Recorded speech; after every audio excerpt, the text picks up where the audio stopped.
All right, what's up, you dirtbags? My name is Luke Eggebraaten, and I am your host today of the Dirtbags podcast. Happy New Year! Hope you guys had a wonderful Christmas, a great New Year. I know we're in January; we're already rocking and rolling. It's been great to hear from you guys. I know we've been really working on the podcast here and some new things coming in 2025. So excited to kind of roll those out for you guys. I was just talking about, when can we get Luke Payne on as our guest of the show? I figured want to wait a little bit, maybe Q1, Q2, we'll bring him in and really have that iconic episode again. So I need to talk with Luke to see when works with him, but super excited to bring him back.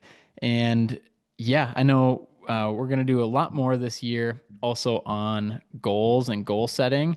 And as we've talked about before, we're also bringing in a lot more book recommendations and things like that because really that was just from you guys of saying, what can we do more of on the show? And a lot of it is this educational based stuff. Like, what can we learn? What softwares are working? Who can we trust? But also, like, what resources are out there to help me as a business owner, to help me as a leader? And so we're going to do a lot more of that. Any of your guys' suggestions, of course, are always welcome. I manage our Instagram page. So if you shoot me a message, it's just at official Dirtbags podcast. It's just me on there. So I always love to hear the feedback. And as a lot of you guys know, usually we'll put it right into practice. So if you guys ever have any questions that you want answered on the show, shoot me a DM and usually we'll just let her rip. So with that, very, very excited to have another Minnesotan on the podcast here. You'll hear it in his accent. A good friend, Mason Pichetti with True North Excavating out of Duluth, Minnesota. Mason, welcome to the show. What's going on? I know we talked about doing potentially a couple beers, but right now my time it's 1 p.m. So we went with the second cup of coffee. Yeah, we got little jitter juice here. Oh, just spilled it. Little jitter juice with mama's cough syrup in there. So, Oh. dude, I love it. I am very, very excited. We were talking before the show here of kind of everything we wanted to go through. And what I think is fascinating about you and your business, and I'll give kind of an overview of it, but then I'll let you dive deeper, of course. So, for everyone listening, Mason started his business, True North Excavating, technically started in April 2019, but then really started in springtime of 2022. And I say that because I had a very similar start. I started in October 2019, but we didn't even get a client until 2020. So it tell me a little bit about, how you started True North Excavating. A lot of our listeners have a similar story to you, but I want to hear the specifics of, how you got started, and then we can fast forward a little bit into spring 2022 of how things really ramped up there. Yeah, so around 2019, I was going to school to be an electrician, and that's kind of what I was set on is to be an electrician for my career. And started True North in obviously April 2019, and just wanted to do little side jobs here and there, and kept doing that. And the more jobs I was doing, the more I fell in love with it. Oh, cat's freaking out. But yeah, so the more side jobs and just dirt work in general that I was doing, the more I fell in love with it. So kind of got to the point where every day at my day job, that's all I was thinking about and just kind of obsessing over it. Yeah, so I was like, what am I doing? Like, why don't I just do this full time? It's what I love doing. So yeah. And okay, so 2019, then 2022. So how old are you in that time period when you were potentially working as the electrician, as a laborer, and then as you were doing these side jobs? Like, how old are you at that time? So in 2019, April 2019, I was 20. 2022, when I went full time, I'd be 23. Gotcha. So then obviously 25 or so now, and Yep. have already made the jump full time. So when when you were looking at potentially just going full time, was there enough work coming in that you could sustain yourself, pay your bills, or what did that give us a picture of that situation there? I actually, I knew some other guys in the electrical industry around town, and um, was kind of chatting with them about my plans. And this one guy was like, "Well, hey, we could maybe have you, just be like a sub for us and kind of do all of our underground work, Gotcha. to get you going." And I'm like, "Well, that'd be great." So, met with them a few times and talked things over. And so yeah, that was kind of what got me going. Is um, I was a sub to that electrical contractor in Hmm. town, and they just had me, run around and do all their underground, a lot of trenching, Right. setting light pole bases, prepping transformer pads, stuff like that. So Right. Because at that point, because obviously you're not doing any of the electrical. It's more of just the trenching and getting everything set up, and then they would run it, correct? correct. Yep. Yeah, I just do Gotcha. the dirt side of things. And then so in that case, do you have to be like, what type of licenses do you have to have or insurance or anything like that when you're doing things like that? Um, for doing the electrical work or doing the dirt work with them. Both, I guess. Yeah, so like in order to do the electrical work, you need to be a licensed electrician Hmm. through the state.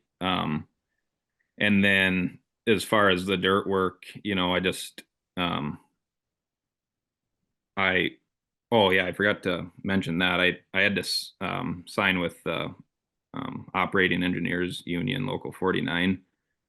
And not that I had to, but I planned to in the future. But in order to work with this company, they were union, and I had to be union as well if I wanted to be on their jobs. And so that was kind of a good little push to get me in the union sooner. So, but as far as yeah, I had to carry insurance and a big umbrella Yeah. insurance policy to work on their projects and stuff like that. So, Gotcha. And so when you signed with the union, how does that work? Like how long are you with them? And then when you hire any employees, do they get paid based off of that rate? Or if you can dive into that, most of the guests we have on aren't with the union. So I'd be mhm. curious to hear a little bit more about that and, kind of what the deciding factor was for you. Yeah. So pretty much at that time to get signed up, it was pretty easy and straightforward. I just called the local business agent, the BA, and I pretty much just had to go down to the hall and sign a bunch of paperwork. And obviously they talked to me about everything and kind of what it entails, and just pay a fee. And then I had my operator's card. Hmm. So it was relatively easy to get in, but I think that's because I did the owner operator agreement. Gotcha. Now I think there's a probate, like a 3 month probation period to kind of vet guys in, and then there's a whole apprenticeship program as well that they offer, which is top notch, I've heard. So, Gotcha. So owner operator, but then if you want to hire somebody on your team, how mhm. does that work? Like, do you go through the union and they get union pay?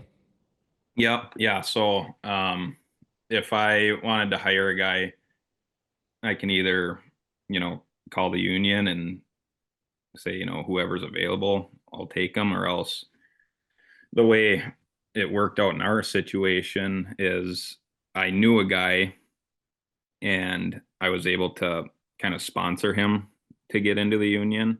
And Gotcha. he did kind of the same thing as me. He was able to just kind of go sign up. He had experience. You have to have some references, and you can't just take any Joe Blow off the street. Yeah. um, Right. but yeah, so that's how you can get in through that and how we hire.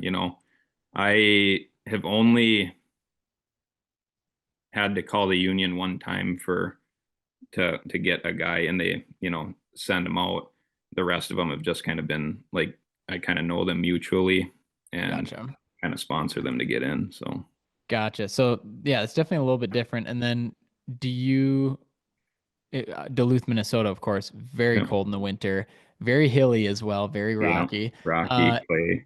do you lay them off then in the winter, or how does that work? Yeah, yep. So yeah, this year had to lay him off around Halloween, which we'll get into. But yeah, last year, granted the weather we had, we were able to work all the way till New Year's Eve last winter. So Yeah, and to some people that's obvious. It's like, yeah, what? And then to hear you say Halloween, I mean, it's a different world up in Duluth and just yeah. northern Minnesota in general.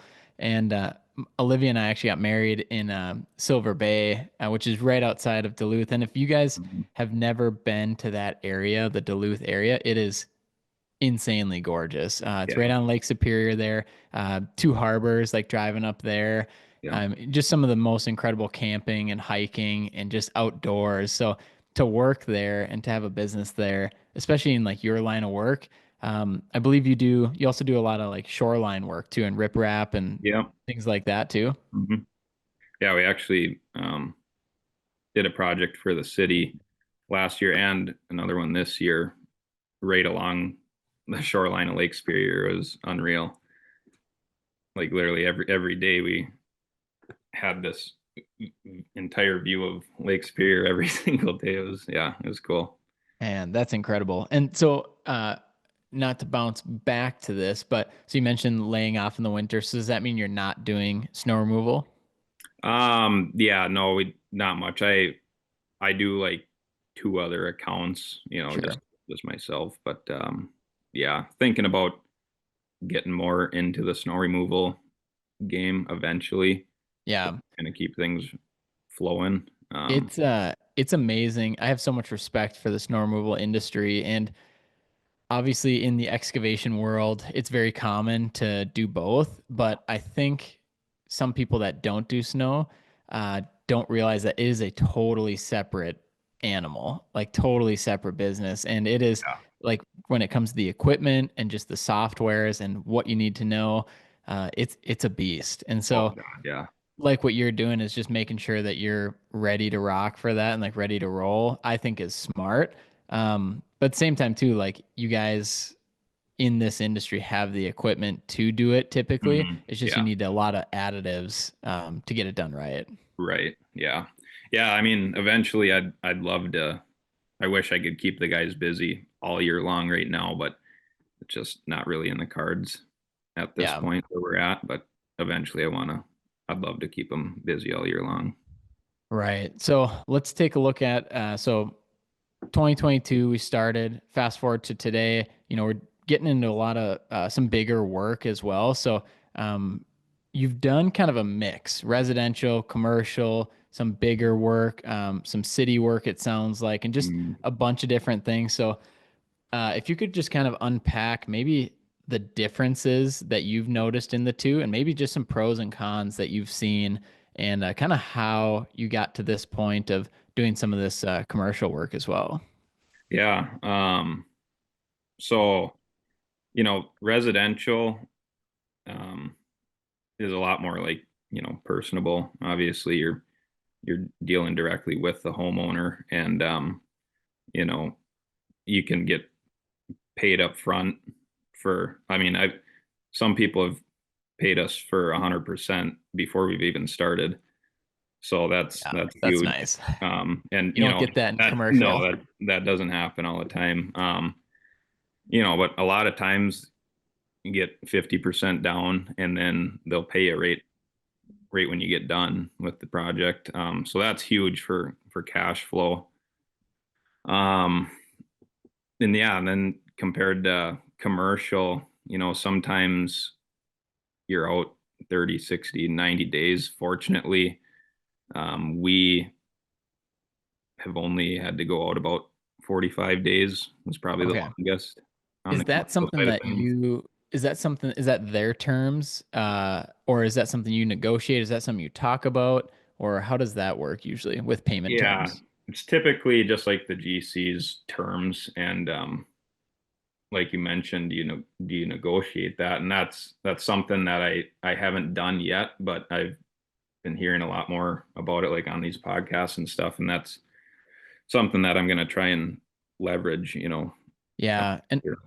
also, it seemingly, I think from what I'm hearing is that it's been pretty fair. Yeah, And so you maybe not a huge need to say like, yeah, I'm not doing, 90-day net 90. yeah, And but it seems like it's been okay enough to where it's like, yeah, maybe I don't need to negotiate that part. Uh, yeah. I don't know. Maybe I have too much trust in people, but yeah. got lucky so far, and it's been all right. Yeah. But And it's like, definitely still tough to wait 30 days to get paid. And yep. the other thing too with commercial is, um, there's you're going to be spending a lot more money, on materials and um, fuel and labor. It's just everything's kind of more expensive in commercial, it seems like. And, sometimes the pit will want to be, paid right away. And well, yeah, so you got to pay for all this material, but you're not going to see the money for that material for another 30, 40, 50, 60 days. So yeah, it's definitely a juggling act. So let's talk about that. So how do you juggle it in like specific terms of like, do you have do you open up a couple credit cards? Do you have a line of credit? Do you have a credit with the vendor? Because yeah, when you're buying all this material before you get paid, I mean, it puts you at a big risk. And then, or do you Mhm. just have cash in the bank from previous projects that you've kind of built up to get to commercial? Right. Yeah. A big one is, I like to try and sneak in a couple, even if they're like 1 day residential jobs, because usually Mm. you can get paid, pretty quick from those. So I'd like to always have a little bit of filler work, and typically that's residential. Um, so that helps a ton with, just having cash on hand. And then, yep, got a line of credit with the bank, and, just got to use that when the need arises.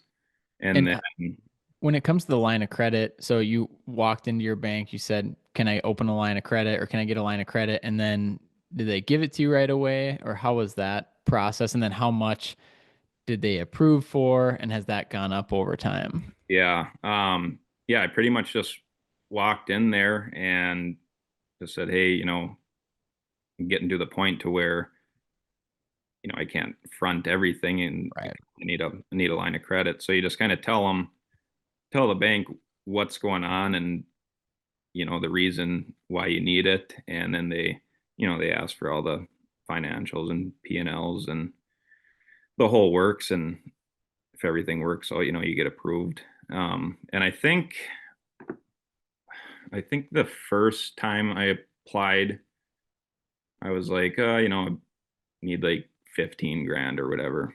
So I got Yeah. approved for that, and then blew through that in no time. In 20 minutes. Yeah. So, went back to them again. I was like, hey, could use a little more, just to have, Yeah. and I was like, they were like, well, we can approve you for 40. And Gotcha. well, okay, we'll take it. And of course, ripped through that too. So, but yeah, so that's kind of the process on that.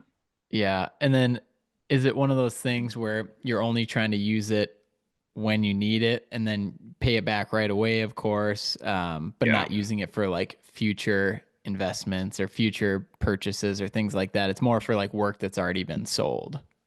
Yeah, pretty much. I mean, ideally it's just for work that's already been sold, but there's always, you get in a pinch and you just got to use it for, payroll and Yeah.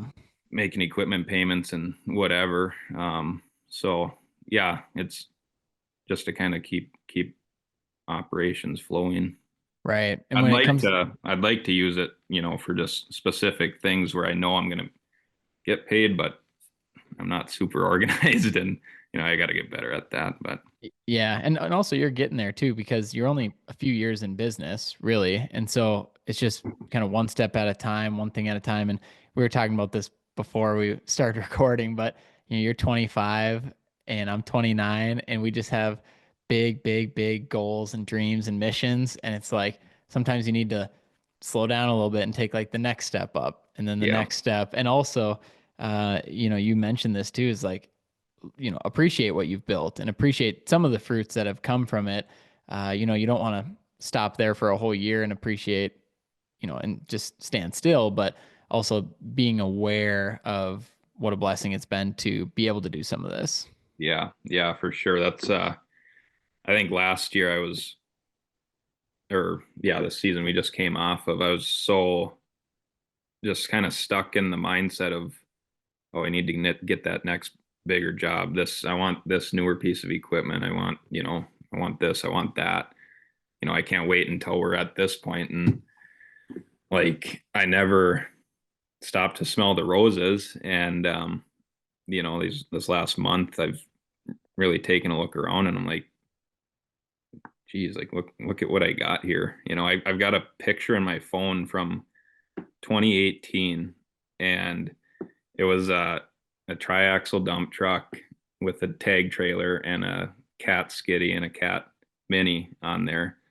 And I told myself, I'm like, I want that someday, or I'm gonna have that someday. And I didn't even realize it, but 4 or 5 years later, I had it. Yeah. And it's, yeah, you just gotta take a take a step back and look at what you got. And yeah, Yeah. super I, fortunate.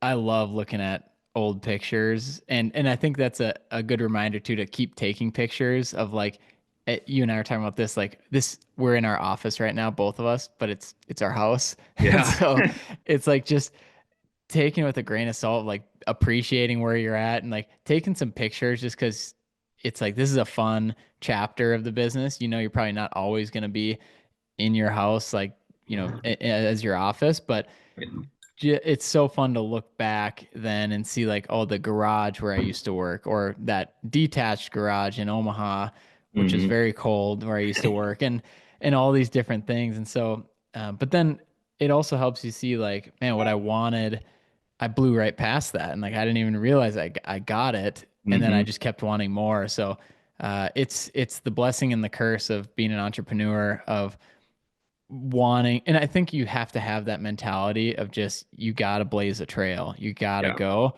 and then that's why it's probably one of the hardest things for all of us to do is like stop for a little bit and appreciate it and smell the roses, like you said, of just this is awesome, like what we're doing, like we're what I wanted 5 years ago, we did it, and Yeah. but it doesn't mean we can't stop. It doesn't mean we can stop and not set another goal or continue blazing this trail, but it does say something to like, man, my myself 5 years ago would have been pretty proud of this. Yeah, for sure. And that's what I'm going to focus on this year. It's one of my goals is to just kind of dial in where we're at and not focus so much on getting to that, next step. Eventually we'll get there, but I want to kind of perfect like right where we're at. So, Yeah. I think there's nothing better than you can do right now is to perfect some of those systems and some of those processes as you're getting this new work coming in, as you're putting out new bids. And it's like, okay, how can we make sure that we're taking extra care of the people that are currently paying us and these mhm, current clients and these current GCs and go above and beyond for them, but also like tweak our business and make sure that our business model um, is operating more efficiently and a yeah, lot better than it did last year. So, right. as you look at 2025 and you're looking at some of your goals, um, it sounds like you've thought about that of just like efficiencies and just improving that. Anything else that you're looking to do more of in 2025 or even like do less of in 2025? Yeah. I'd say, a big thing that I've been struggling with the last 2 seasons is just kind of wearing all the hats, which is to be expected, at this point where we're at in business right now. But it's getting to the point to where I find myself on the job like almost every day, all day. And, I just don't find the time to, go get more work and fall way behind on paperwork. And then I'm just overwhelmed and it's kind of just a snowball effect. So I really want to try and just figure out things to create more time um, to kind of work on the back end of things. I love being on site. Don't get me wrong. I Mhm. wish I could do it all day, every day, but there's so much other stuff I have to get done. And I just kind of got to take my finger off the pulse and let go a little bit. Yeah. I do you think that's the biggest bottleneck right now is that it's you hanging on to everything? Yeah, 100%. I'm trying to do everything myself. So, Yeah. And then you take a look around and you realize that it's no offense, but usually a piss poor performance where if you just let go and let somebody else take care of that one attribute or that one task, it's like they come in with a fresh mind, clear eyes, and they can take care of it and tackle it. And then it gives you more of your time back. And so what as you're looking at your tasks that you currently do and all the hats that you wear, and you mentioned it too, like there's time in business where you're going to wear a ton of hats. Like we all have done it, we all do it, but there's certain hats that maybe are $10 an hour type tasks. And you're hmm like, should I be doing this? So right. have you looked at that and audited your time to see like what is kind of that next thing that I'm going to kind of get off my plate? Yeah, I've kind of taken a mental note of it. I should write it down and really dive into what it is. But just for starters, is just kind of having my accountant um, kind of update all of our books at the end of Mm. each month. Because typically, we'll just work all season long, and at the end of the year, I'll hand everything to them, and they'll go through everything, and it's a mess. And they Oh. do it, they do a great job of cleaning it all up, but it's like I have no idea where we're at all season long. Mhm. So, Yeah, it's very reactive. You're saying, is there anything left? Like I know it's in the account, don't know for sure what we owe for taxes. right. Where are we at? And to be doing that at the end of the year is just it's not it's not sustainable. No, And not you're at just going to all. be in this rat wheel forever. And then you're going to get hit with a tax bill you don't expect because you started making more money and you're like, where did that money go? And Yep. you've heard me talk about this on some of our more recent podcasts, even of sometimes accountant numbers look a lot different than like business owner numbers of like what you need to know to be in business. And Yeah, especially if and obviously I don't know who your accountant is, but especially if somebody's listening out there and their accountant doesn't know their business, like the dirt side of things or the cash flow side of things, or ours is a lot different, but marketing agency side of things, like you do need somebody that understands the flow of the business and when you need cash, when you need to pay taxes, and also too just to kind of protect you a little bit of okay, let's make sure we are paying our taxes on time right. before I take a distribution so that I don't take a distribution, take the money home, spend it, and then all of a sudden we get hit with the tax bill. And one example, really good friend of mine in the septic and site work business, Mm. he, yeah, like on paper, they did 600 some $1,000s in net profit, which is awesome. Everyone's Yeah, super excited. He's like, there's not that in the bank account. And you're I'm right. like, well, Yeah. Like, where did it all what go?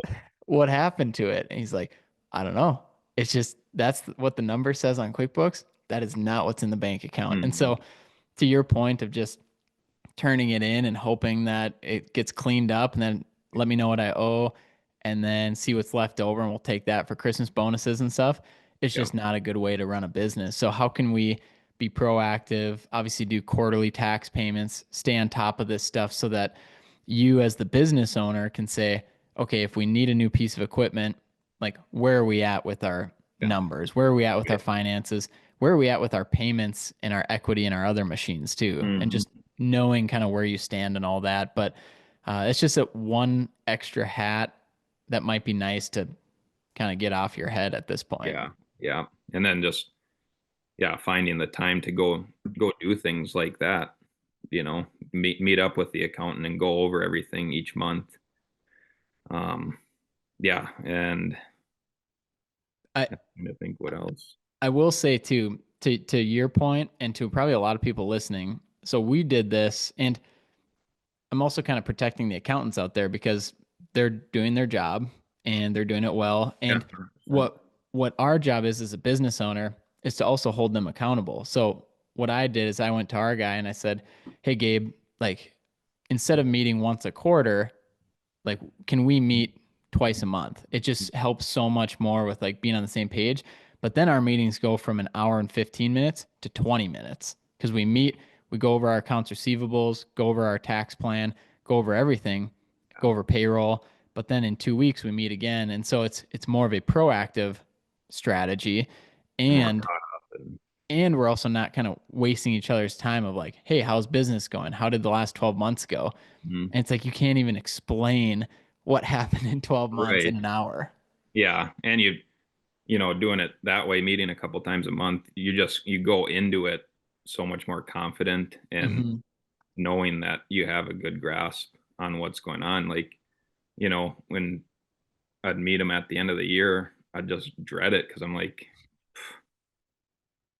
we'll see what happens here. And and honestly, it's I always think of it as like help me help you because Yeah. you're only making their job easier the less cleanup they have to do. If they Hmm. get to the end of the year and they get to tax season, they're just like, "Yep, looks like our estimates were about right. You know, we're 10K shy, so we need a little bit more there." But yeah, we're pretty spot on. They Right. don't have to do as much work when they get it at the end of the year and they're like, okay, let's see what Mason did here. Let's clean up this mess. Let's retroactively go back. It's a lot more work on them. So a lot of times being proactive as a business owner and saying like, hey, it would help me a lot to have a better grasp on my numbers because I don't Mhm. fully understand them. Would it be okay if we met once a month or twice a month? We can shorten up the meeting times just so I can kind of get in a good rhythm here and stay on top of it, but also to clean it up for you and to have a better 2025 moving forward. Yeah. Yeah. And the accountant I work with is super good about that. And like, just, you know, saying, yeah, like here's what needs to be done. And, they do a great job at just cleaning everything up and, making it, I don't, I don't know what I'm trying to say here, but they pretty much make it very easy.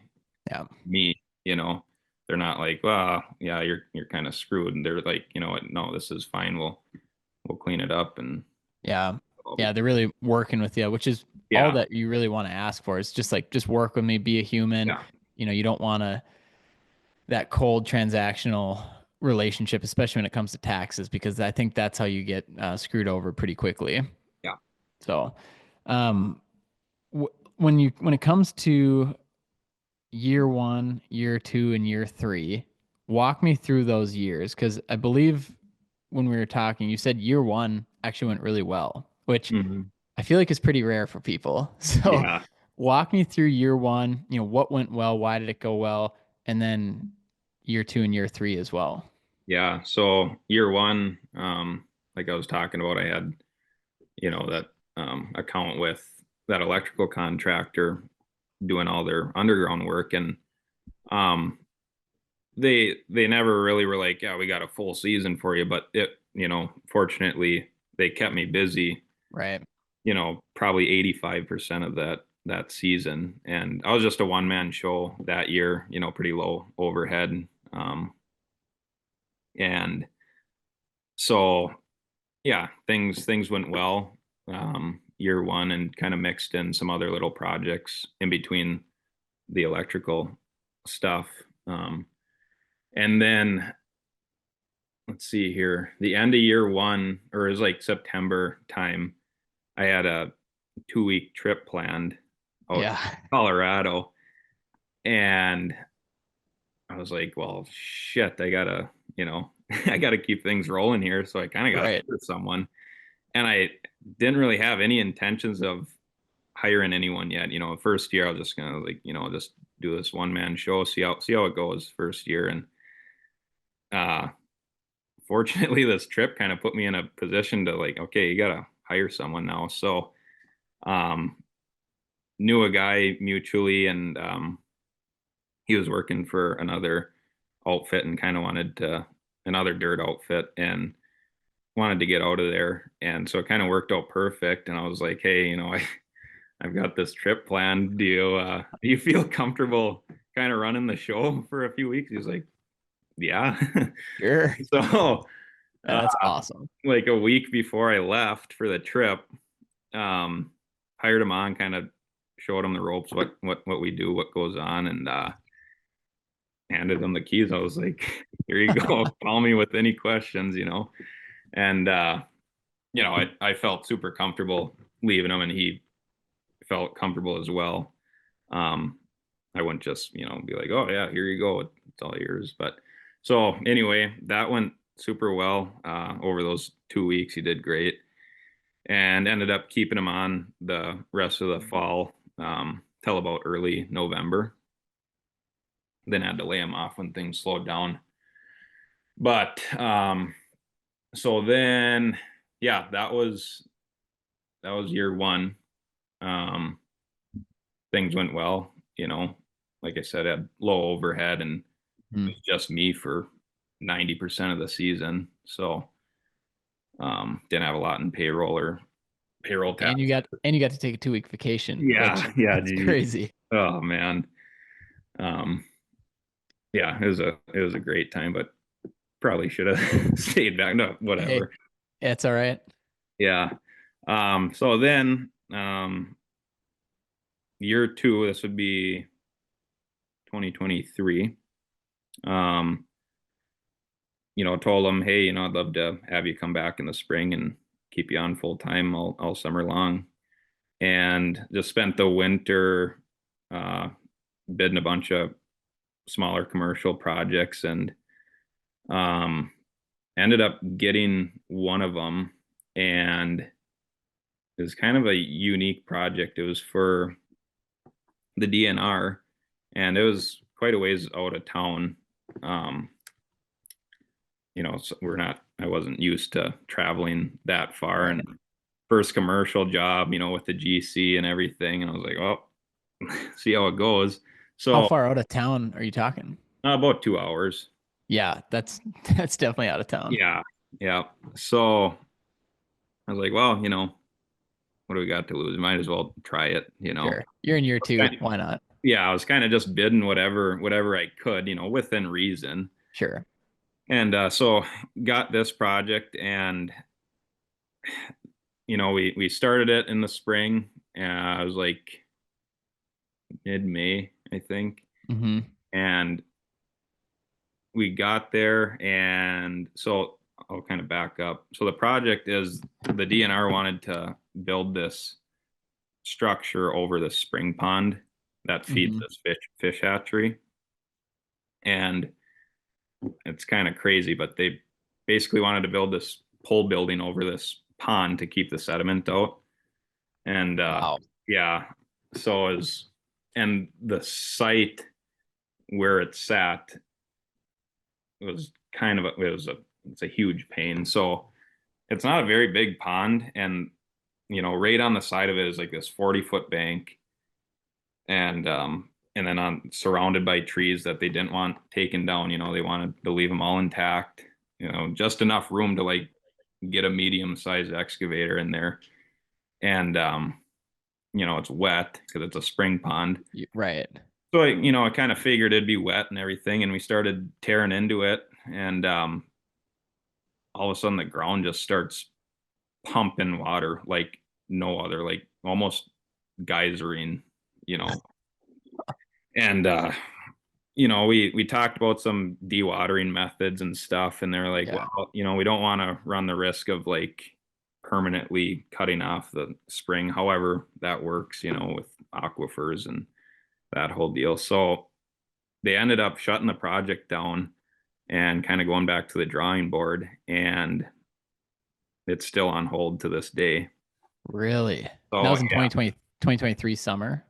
yeah, that was the start of 2023. So that's Dang. kind of how we started our season. And it wasn't a very rewarding job because like, we started digging into it and then like all of a sudden it gets shut down, Right. we got paid for what we did and everything, which is great, but you know, I like seeing a project from start and to finish, obviously. So just kind of moved on from that and just waited to hear back from them and kept in touch. But the rest of that season just kind of did a lot of residential work. And then that fall, which would be last fall, ended up bidding a job to the city of Duluth, and this was that shoreline project, Yep. shoreline restoration, and some site improvements along the shoreline of Lake Superior. And that was another, our biggest job we had bid, and still me and just this one guy at this time. And so we started that late October, I think, early November. And Of last year. yep, last fall. Gotcha. And that kept us going all the way until New Year's Eve.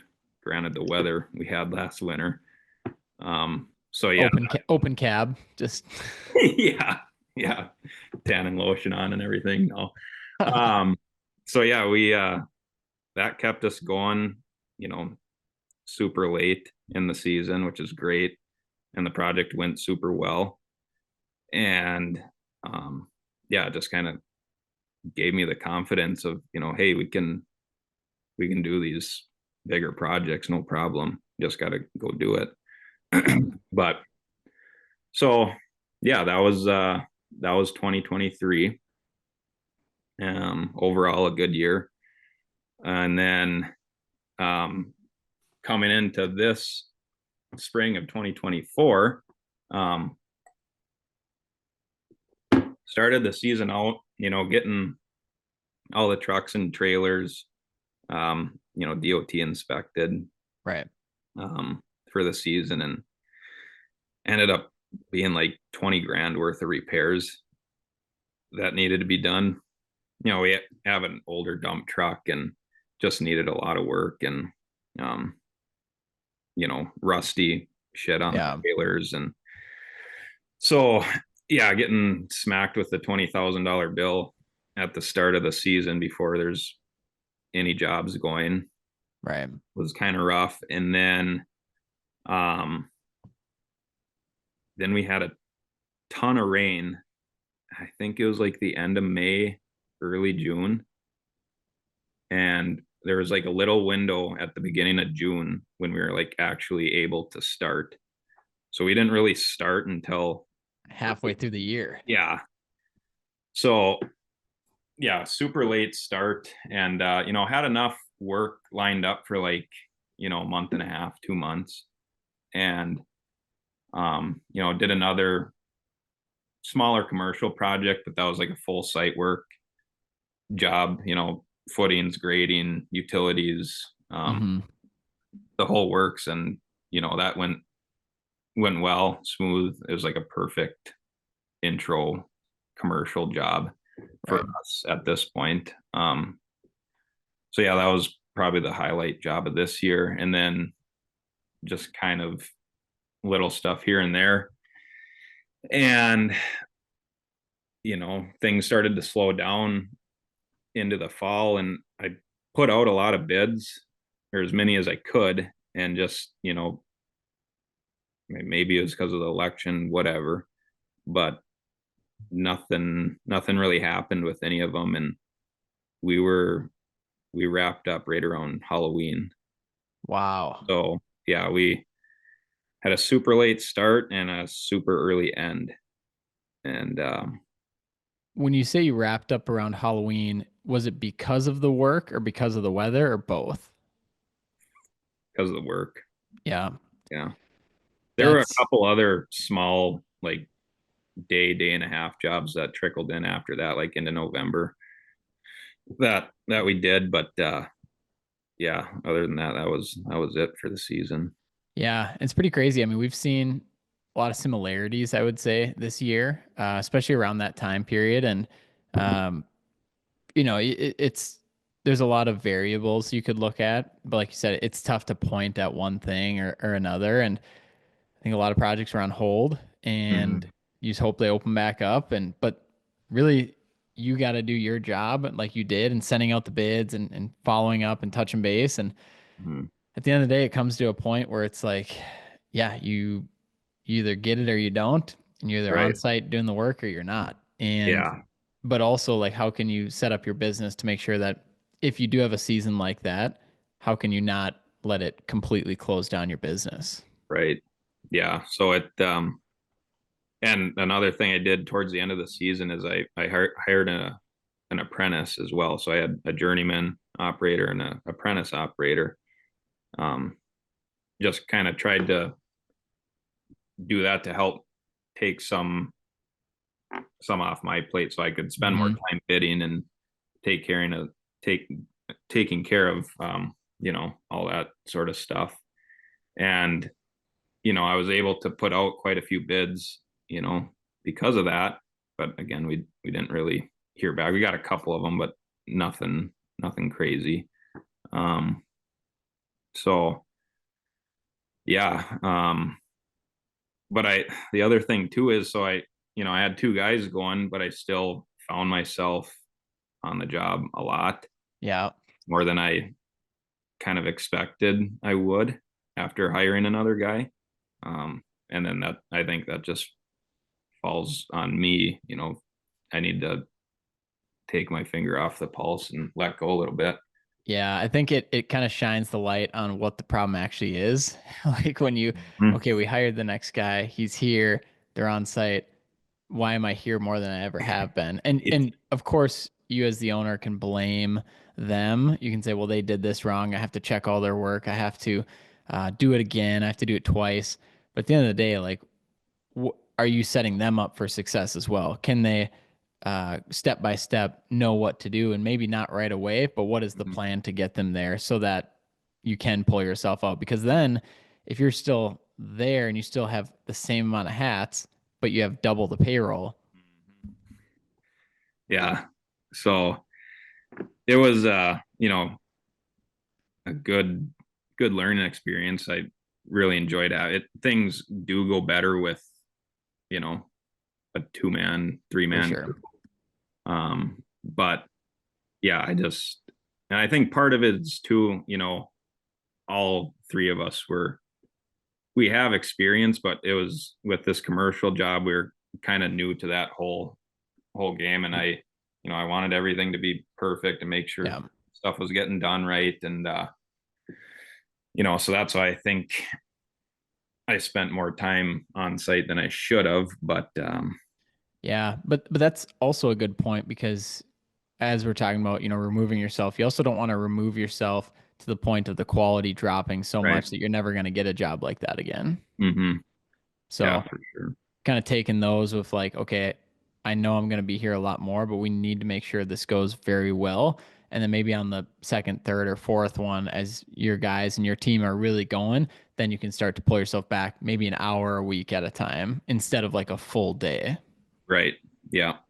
Yeah. And then the other thing too is this, in June, I hired a different guy because that first guy I had in 2023, he went to a different company, just kind of wanted to, try something different Yeah. and get that experience. So I was kind of spent, I had to train this new guy in that I hired. Fortunately, he did great. And Yeah.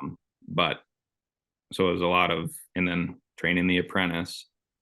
And that other guy I hired did a great job of training him too. But there's just, you know, there's a lot of training and getting systems figured out, you know. So, but now I feel like, we're in a real, if I take both guys back Hmm. this spring, which I'd love to if we have the work, um, I'd love to have all three of them, if we have enough work.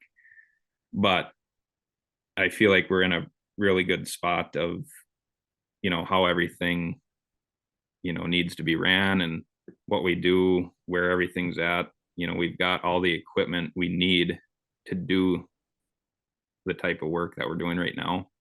So, Yeah. What type of equipment are you currently running? What do you have ready for this year? And yeah, if you want to touch on that a little Yeah. bit here. Yeah. So we've got a Cat 259D skiddy, Cat 305.5 Mini X, and then a Volvo 160 excavator, um, triaxle dump truck, triaxle tag trailer, and skiddy trailer, and then compactors, roller compactors, plate compactors, jumping jacks, the whole shebang there. Gotcha. And yeah, I mean, I suppose when it comes to like bringing those guys back, what time of year is that typically up in Minnesota? Um, Pretty much right around road restrictions coming off. That's typically when the projects seem to fire up around here. Gotcha. When would like what time of year would that be?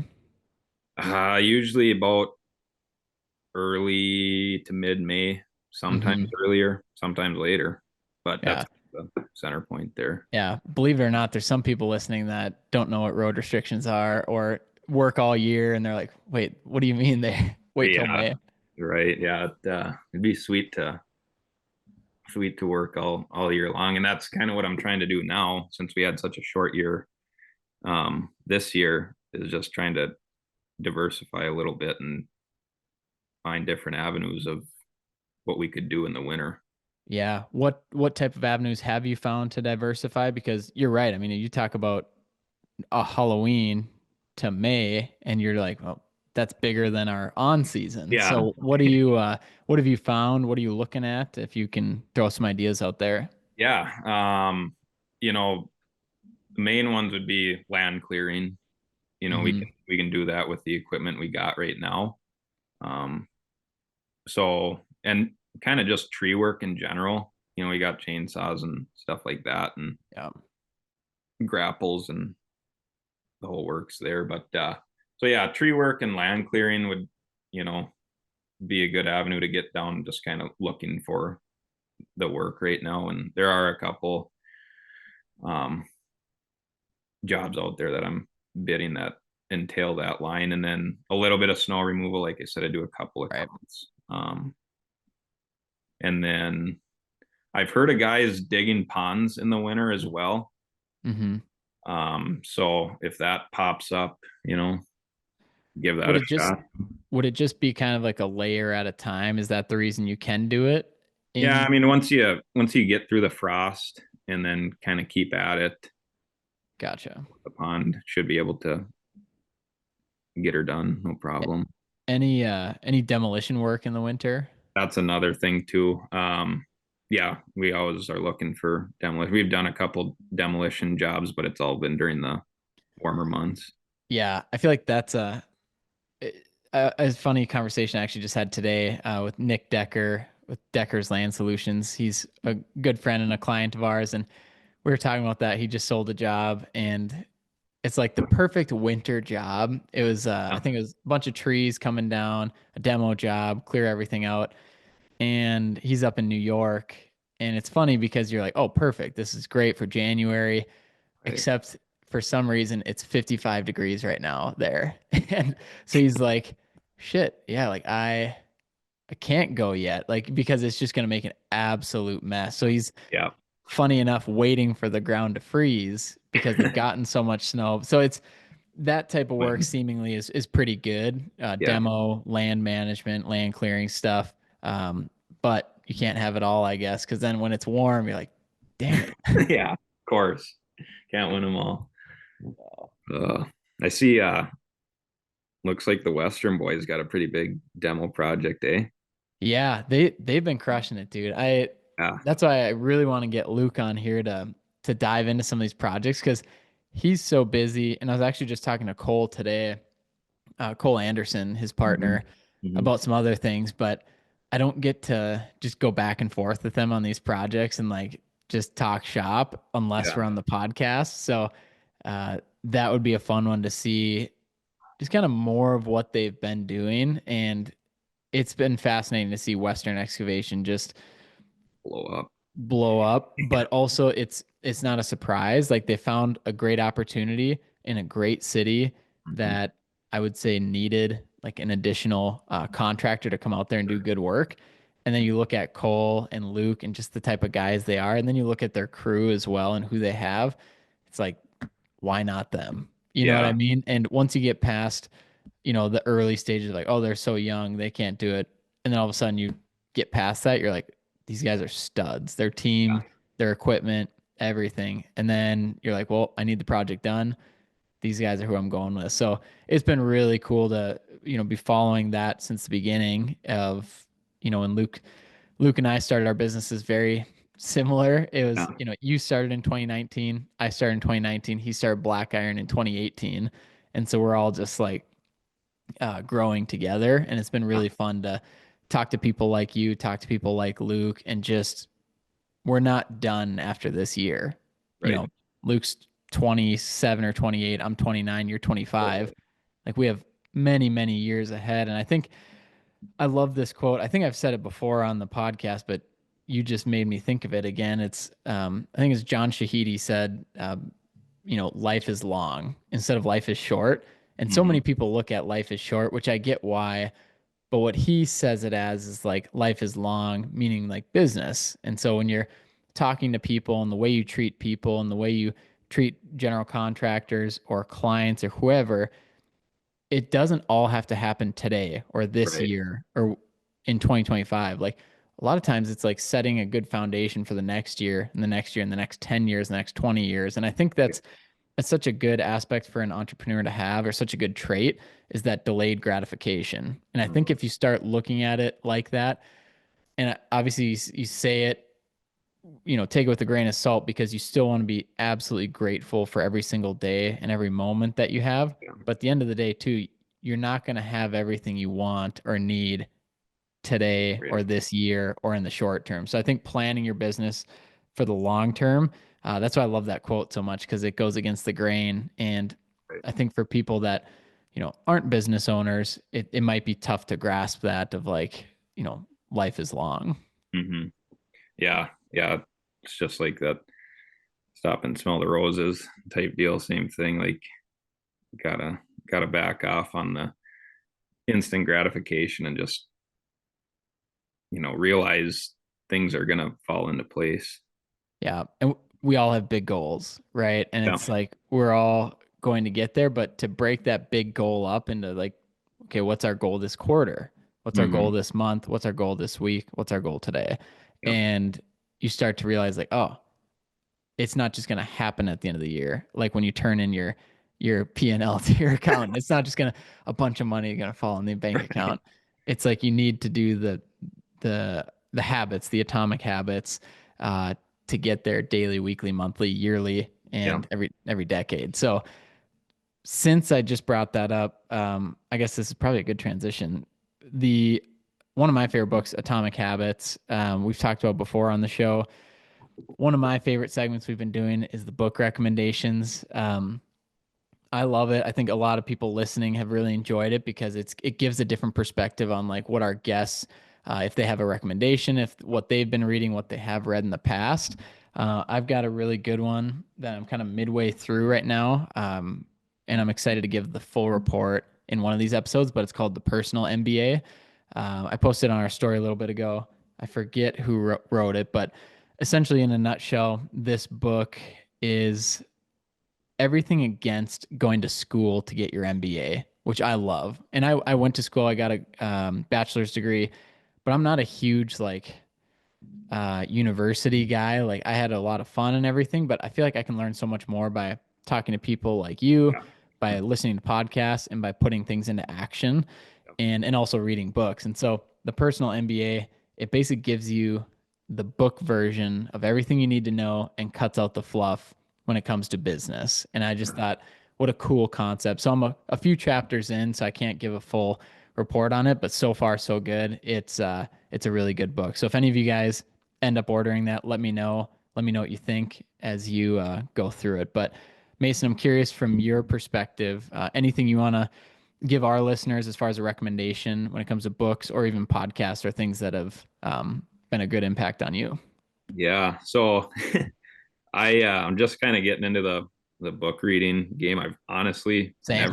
never read a book from start to finish in my entire life. But my girlfriend Brianna, she just got me this book for Christmas called The Power of Habit by Yes. Charles Duhigg, and I've only read the prologue. I think that's what it is so far, but Good prologue. yeah. Um, so yeah, I haven't gotten into it too much, but yeah, looking forward to it, and just like we talked about, just building better habits and staying on top of things. And, Yeah. you know, And it isn't that incredibly ironic that your habit that you're currently building of reading the book, The Power of Habit, like it's right? so funny that that is what's helping you. But when you do 75 hard, you do these other things. It's like, yeah, just read 10 pages a day. It doesn't say read a book a day. It's Sure. take 10 minutes or take 5 minutes before you go to bed, when you wake up in the morning, whatever it is. And all of a sudden you cruise through these books and you're like, man, that was pretty good. I think I Yeah. learned something. So, Oh yeah. yeah, I'm excited to hear, in the next few months, kind of what you think of the book. But The Power of Habit, who'd you say it was by? Charles Duhigg. Charles Duhigg. Because I haven't read that one yet. So I'll definitely pick that one up as well. Yeah. Um, and Yeah. then, That's yeah. Go ahead. yeah, I was going to say the Atomic Habits one I brought up as well. I'm sure it like ties into that as well, of just like Yep. the little positive things you do and getting rid of some of the little negative things. They can exponentially help you as, be your best self Yep. essentially. 100%. Yeah, that's a goal of mine for 2025 is to finish a book from start to finish. Heck yeah, dude. That's a great goal. Any other goals that you have personally or for business? Obviously you have, finished the book. Anything else that you're looking at? Um, yeah, I mean, kind of like we talked about before, just kind of dialing in where we're Hmm. at as a business right now. That one, which we kind of touched on already, and then just really buckling down this winter and trying to get work lined up to stay, you know, pretty busy all like obviously busy all season long because it seems like the last, two seasons, that I've had employees, there's a lot of days, a lot of weeks where some days where, we don't have anything going on. So I just have, the guys washing equipment, doing oil changes, checking things over. And, um, I just want to get to a point to where we can be like, okay, we got 3 months worth of work Yeah. lined up, and just kind of keep building off of that and not constantly having to scramble to find work Mhm. because it doesn't work well for anything because then I'm stressed out trying to find work, and that probably bleeds into just so many other things. Like that's all I'm thinking about. And yeah, it's so that's a big one, is just trying to get more work lined up. um so there's that, and then be a little more active on social media like you and I have talked about. um I'm horrible at posting and doing that whole thing, but you've given me a lot of good insight on what to do. And Yeah, and I think, just giving you kind of that kickstart of, when we're recording this episode's coming out in 2 weeks. So we just said, all right, like you currently don't have, from right now when we're talking, a True North Excavating Instagram. And I'm like, dude, when we're recording this, we're gonna get you set up, like just get a couple photos on there, and then we'll talk about it on the podcast. We'll have anyone listening still to this episode go follow you, because it's just once you start, like, social media can suck or it can be great. And it depends on like who you're engaging with, who you're following, things like that. My whole entire feed are business owners in the dirt world, in the septic space, in the hardscaping, landscaping space, that are driven. They listen to the podcast. They are setting goals for themselves. And it's giving me ideas as well of how to be a better man, a better husband, a better business owner. So I get a lot out of it, but then I have yeah, to stop there and I can't just keep scrolling and right. spend my time doing that. And so uh, we're getting it set up. So anyone still listening, go look up and follow at True North EX. So Okay. at TrueNorthex.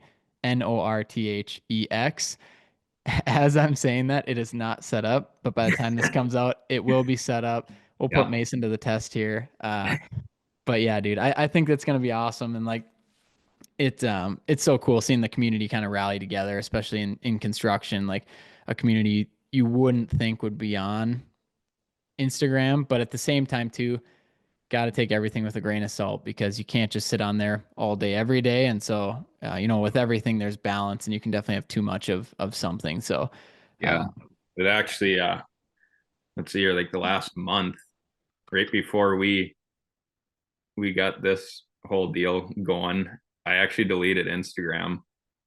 Yeah, I just was getting too consumed with it and just scrolling nonstop. But I miss seeing like the whole dirt community because you learn a shit ton from yeah, that. Just it wasn't so much like, oh, I wanna be like this guy or that guy. It's just I just constantly just keep scrolling and I would spend so much time on. I'm like, I gotta get rid of this. yeah. And what my wife does is she sets a that passcode lock, so she only gets 15 minutes a day of all Oh, social media, and the only person that knows the password, she asked if I would set the password. So sure. Oh, that's a good idea. right. And then it's like, and you can set whatever time limit you want. If you're like, well, I need 30 minutes so I can reply to business Right. leads or whatever, then it's like, okay, well, set 30 minutes. But the point is, don't do any more than you're budgeted for yourself. And so, because usually what happens is you and I will just sit there and it'll be 2 hours later and you're like, shit, I haven't done anything except scroll. So you got to set these filters and these budgets for yourself. And there's ways to do it. It's Yep. very, very easy. And so it kind of takes all the excuses out of it. But sometimes it just needs that idea. Like if somebody's listening, they're like, oh, I didn't know you could set limits or Yeah, set I limits had no idea for about certain that. platforms and things like that. And then give your significant other the code. And Yeah. yeah, it actually works out really well. Yeah, I'll be doing that right after this. Yeah, heck yeah. So yeah, so go give Mason a follow at True North EX, and we'll see if we can get that Instagram page going. And then yeah, I guess one other thing before we kind of wrap up here is any certain shout outs. This is another thing we've been doing that's newer. I think on my episode with Alicia, I gave a shout out to Dean Excavating and then also DQ. uh, Oreo Blizzards. Real Blizzard. Yeah. Yeah, those have been no Oreo Shakes. That's what it is. Or Those yeah, have yeah. been my Achilles heel and my thorn in my side. So uh, I'll kick it off first here. I'm gonna say, and I mentioned him earlier in the podcast. I wanted to bring him up, but Nick Decker, he's gonna be one of my shout outs. Decker's Land Solutions. A lot of you guys probably follow him already, but if you don't, go give him a follow on Instagram. Stud, young stud, awesome, just a go getter. Mhm. Mason, like you and I were talking about, reminds me a lot of you and myself of just wants so much more, but also like is trying to keep yourself like, okay, one step at a time and take care of the people that are in your circle. Take care of the Mhm. people that are taking care of you. That means your clients, your team, GCs, whoever it might be. So I've just really appreciated him. He's been a breath of fresh air. He's been awesome with our team. He respects our phaser team and like all of our clients do, but especially him. He's been awesome to work with. So him and I just had our goals conversation. We had a vision and goals session before this, and it was just really cool just to talk about personal things, physical health, mental things, and also business goals as well. So giving a shout out to Nick Decker there. And then honestly, the jitter juice. This is my second cup of jitter juice today. I jumped on the podcast and you're like, what are you drinking out of the mug? I was like, water. And you're like, man, I got a cup of jitter juice here. And it just got me thinking like, man, I could use a second cup of coffee. And it made me realize how much I appreciate a little caffeine buzz Oh throughout yeah. the day, and just helps me get that little extra energy that I probably don't need, but I have, and I love it. Nothing better than a morning cup of coffee as I'm getting my work day started. So those would be my two shout outs. And yeah, excited to hear what you got here. Sure. Yeah. I want to give a shout out to my girlfriend Brianna, just being my rock, through the ups and downs. And yeah, it's yeah, she's just there for me and everything. And um I can rant to her, every night about everything. Yeah. Yeah, if I didn't have her, my head would probably explode. But yeah, that and getting this whole thing set up. Yeah. She Huge is part. awesome. Yeah. She and I was talking to her too, and she basically said that like you tell her everything from the podcast, and you're saying like all these strategies and ideas and Yeah. all of this, and it sounds like she's just such a great sport to listen. Mm, And I think as entrepreneurs, as you're going through your business with True North, it's like there's so much on your mind and there's so much to do and so much to vent about and think about. And just to have somebody like that that is willing to listen, but also give feedback. And it is so cool. And then, as she reached out to me as well, it's just so amazing how we were all able to get this set up, record this podcast on this day, and just like have a blast. And then as you think the ripple effects too of somebody listening, they could have learned something from this, or they could have felt something from you talking about year one, year two, and then year three. How it was a slight kick in the nuts, and you're like, yep. damn, that sucked.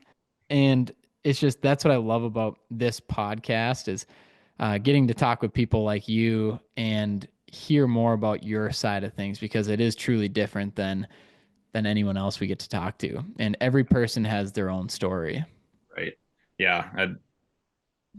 Yeah. That's for any advice, I'd try and, find someone that you can talk to and rant to and vent to, and it helps a lot. You can't just bottle everything up. It doesn't have to be a girlfriend or wife, great if it is, but yeah, just a friend or mentor or anyone, just find someone you're comfortable with, talking anything to them about.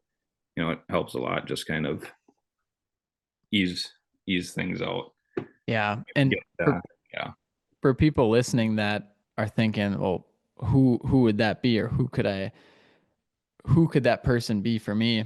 I always like to say, the power of reciprocity. Be that person for somebody else first. Mm-hmm. Because if you're feeling that way, somebody else is absolutely feeling that way. So, what can you do? Ask them questions. Mason, how was business this year? Tell me Mm-hmm. more about it. Like, well, were there any struggles? What are you most proud of from this last month? Asking questions like that, then it can really start to come out. But then you are that person for somebody else. And when you start being that person for somebody else will be that person for you. And so I think as you're looking, and Mason, I can't, agree with you enough that having that person in your life is so important. And I have many people like that. I very blessed where I get to work with a lot of business owners. Like that is my Mm-hmm. job. It's to work with business owners, and then I get to talk to them about the struggles, but also the triumphs as well, and to celebrate with them like when those things happen. So, yeah, be that person for somebody else, and you'll see that somebody will be that person for you. 100%. Yeah. And then second shout out, the man upstairs.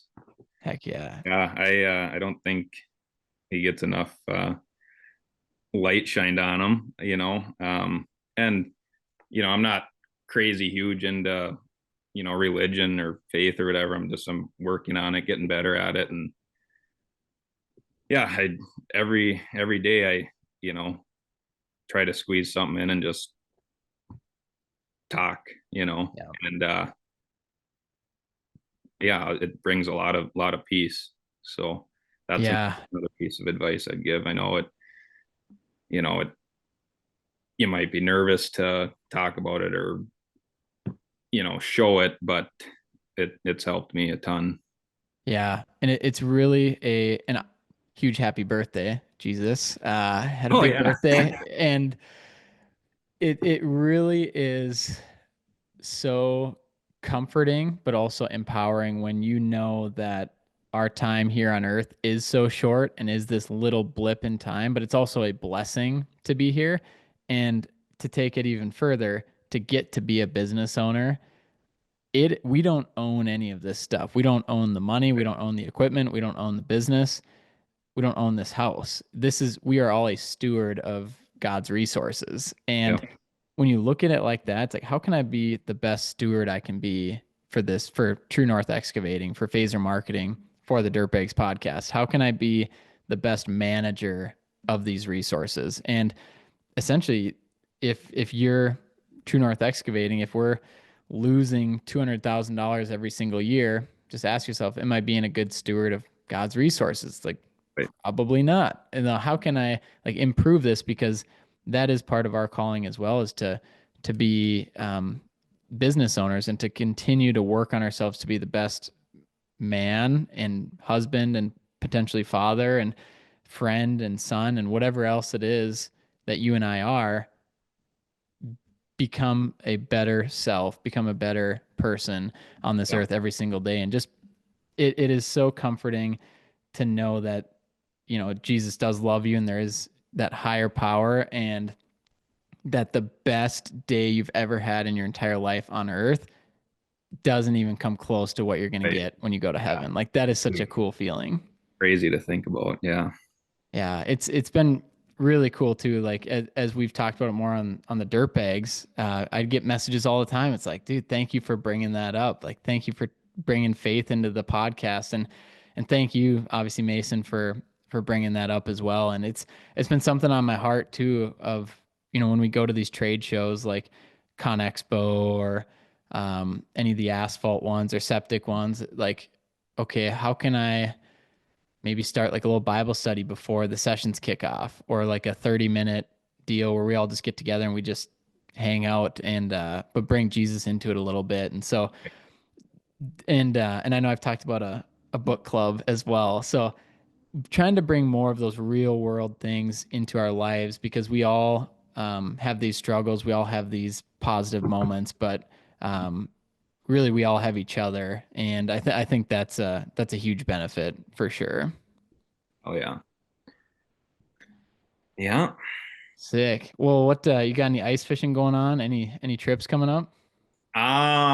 Let's see here. No, not a huge fisherman. But I do love riding sleds out west, Yeah. and Where do you probably, go? Idaho or? yeah, usually like Island Park, Idaho, Cook City, Montana. Oh, where else? Steamboat, Colorado. Yeah.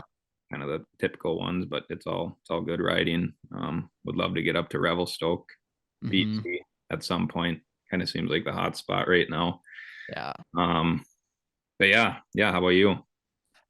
Man, I mean, we were just up in Minnesota for Christmas and right before New Year's. So uh yeah, I mean, like to do all the winter stuff when we're there for a week. And so a little bit of everything, but honestly, when we're back down here, just getting outside, traveling, pickleball.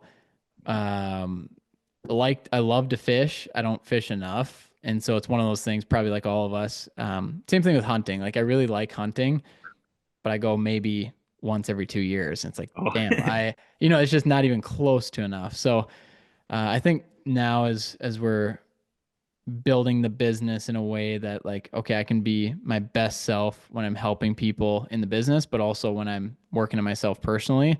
What can I do that I really enjoy? And I'd say another big one too is hiking, just like getting outside and like exploring, um, and traveling to new places. So I'll be excited to see what we do in 2025, and yeah, I'm just excited for a big year and to hear more about, as we continue to like grow the podcast too, just continue to hear more stories like yours and see how your business grows. Cause now we all get to mhm. follow along with the whole story. Then we'll run it back. We'll have a second episode like at the end of the year, next year or something, and see Whenever.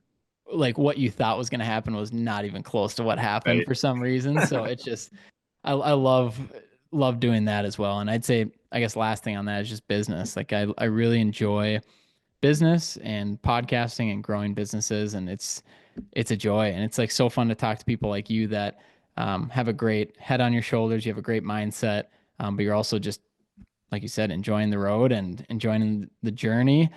And like we all don't have it figured out, but that's kind of the beauty of it. Right. Yeah. Super fortunate. Like I'm the same way. I absolutely love what I do. Like, Hmm.